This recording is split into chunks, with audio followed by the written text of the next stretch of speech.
Le schiste est la roche sédimentaire la plus répandue sur la planète. Certains schistes contiennent du méthane piégé dans leurs fissures.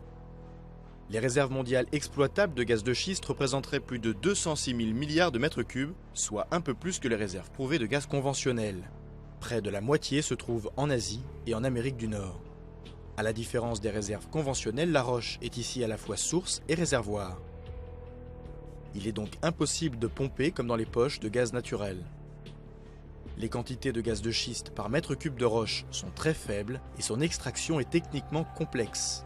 La fracturation hydraulique reste la seule technique éprouvée. Avec un derrick, on perce d'abord en profondeur pour atteindre la couche des schistes. Le forage se poursuit horizontalement, souvent sur plusieurs kilomètres. Ensuite, d'énormes quantités d'eau sont injectées, elles cassent les schistes, libérant le gaz. Cette technologie nécessite non seulement des millions de litres d'eau, mais aussi l'addition de nombreux produits chimiques. Si une moitié de l'eau peut être récupérée, l'autre moitié peut se diffuser jusqu'aux nappes phréatiques, risquant de polluer l'eau potable.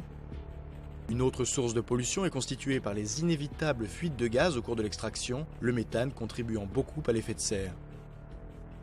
De plus, certains forages se sont révélés être à l'origine de microséismes. De ce fait, l'exploitation des gaz de schiste est très controversée. Et si elle s'est d'abord développée aux États-Unis et au Canada, la prospection prend son essor en Chine, Australie et aussi en Europe.